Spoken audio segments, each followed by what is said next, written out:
Hello दोस्तों, स्वागत है आपका पीके कहानियाँ में। आज मदर्स डे स्पेशल, माँ बेटी की मार्मिक कहानी। एक जज अपनी पत्नी को क्यों दे रहे हैं तलाक। कल रात एक ऐसा वाक़या हुआ जिसने मेरी ज़िंदगी के कई पहलुओं को छू लिया। रात के करीब 7 बजे होंगे। शाम को मोबाइल बजा। उठाया तो उधर से रोने की आवाज़ आ रही थी। मैंने शांत कराया और पूछा कि भाभी जी, आखिर हुआ क्या। उधर से आवाज़ आई, आप कहाँ हैं और कितनी देर में आ सकते हैं। मैंने कहा, आप परेशानी बताइए। और भाई साहब कहाँ है, माताजी किधर है, आखिर हुआ क्या। लेकिन उधर से केवल एक ही रट कि आप आ जाइए। मैंने आश्वासन दिया कम से कम 1 घंटा पहुंचने में लगेगा। जैसे तैसे पूरी घबराहट में पहुंचा। देखा तो भाई साहब, हमारे मित्र जो एक जज भी हैं, सामने बैठे हुए हैं और भाभी जी रोना चीखना कर रही है। 12 साल का बेटा भी परेशान, 9 साल की बेटी भी कुछ नहीं कह पा रही है। मैंने भाई साहब से पूछा, आखिर क्या बात है। भाई साहब कोई जवाब नहीं दे रहे थे। फिर भाभी जी ने कहा, ये देखिए तलाक के पेपर, ये कोर्ट से तैयार करा के लाए हैं, मुझे तलाक देना चाहते हैं। मैंने पूछा, ये कैसे हो सकता है, इतनी अच्छी फैमिली है, 2 बच्चे हैं, सब कुछ वेल सेटल्ड है। प्रथम दृष्टि में मुझे यही लगा कि ये कोई मेरे साथ मजाक हो रहा है। लेकिन मैंने बच्चों से पूछा कि दादी किधर है। बच्चों ने बताया कि पापा ने उन्हें 3 दिन पहले ही नोएडा के एक वृद्धाश्रम में शिफ्ट कर दिया है। मैंने घर के नौकर से कहा, मुझे और भाई साहब को एक एक कप चाय पिलाओ। कुछ देर में चाय आ गई। भाई साहब को चाय पिलाने की बहुत कोशिश की, लेकिन उन्होंने नहीं पी और कुछ ही देर में वो एक मासूम बच्चे की तरह फूट फूट कर रोने लग गए।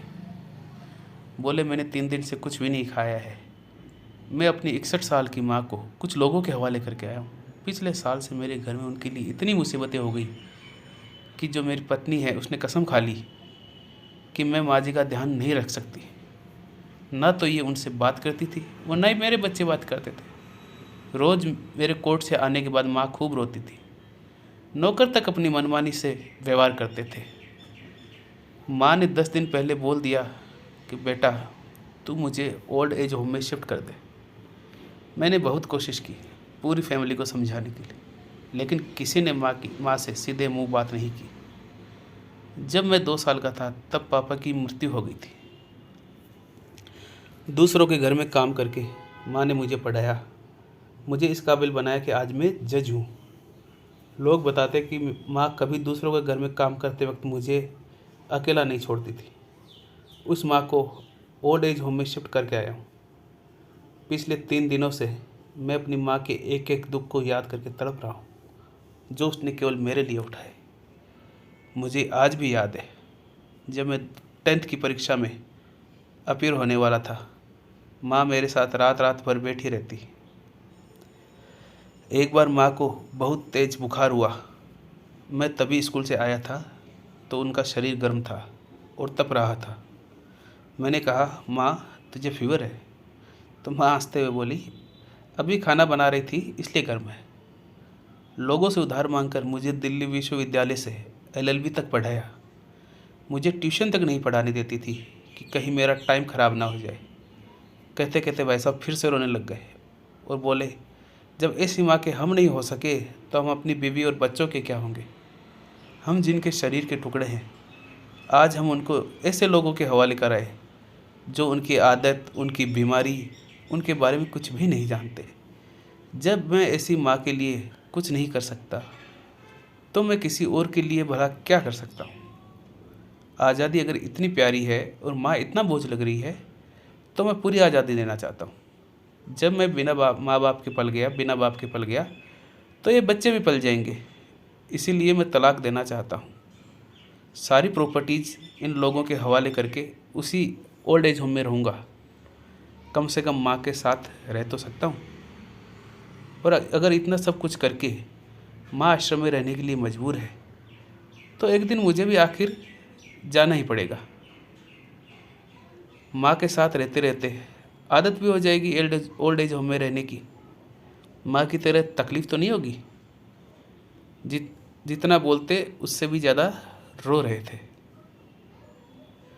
बातें करते करते रात के 12:30 बज चुके थे। मैंने भाभी जी के चेहरे को देखा। उनके भाव भी प्रायश्चित और ग्लानि से भरे हुए थे। मैंने ड्राइवर से कहा, अभी हम लोग नोएडा जाएंगे। भाभी जी और बच्चे, हम सारे लोग नोएडा पहुँचे। बहुत ज़्यादा रिक्वेस्ट करने पर गेट खुला। भाई साहब ने उस गेट कीपर के पैर पकड़ लिए।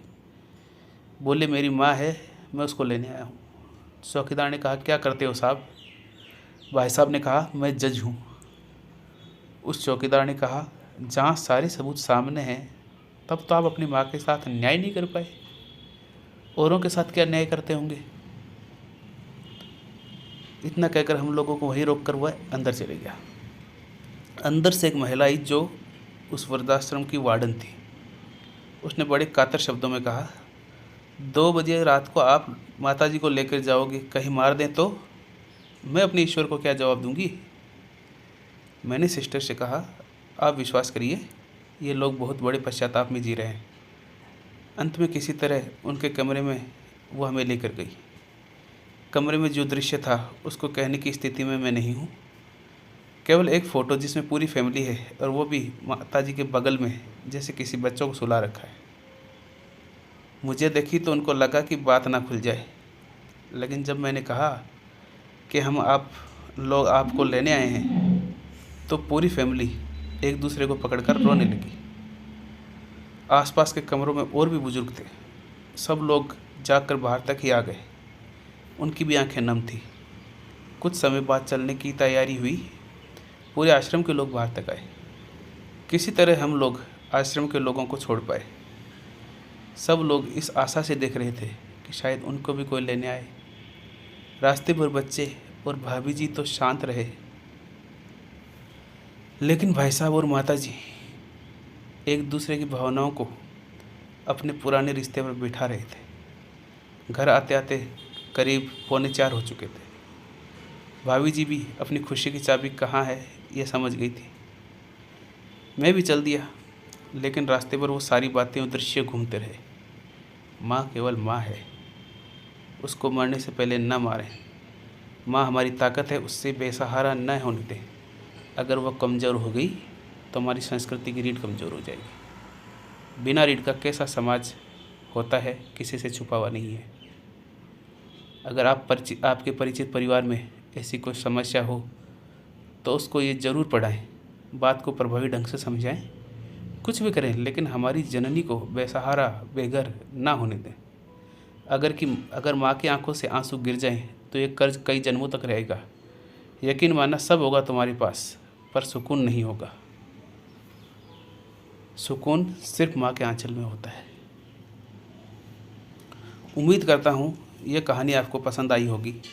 कहानी के बारे में आपकी राय कमेंट सेक्शन में ज़रूर बताइए, और अगर कहानी पसंद आई हो तो वीडियो को लाइक करें और चैनल को सब्सक्राइब करें। पूरा वीडियो देखने के लिए आपका बहुत बहुत धन्यवाद। जय भारत, जय हिंद।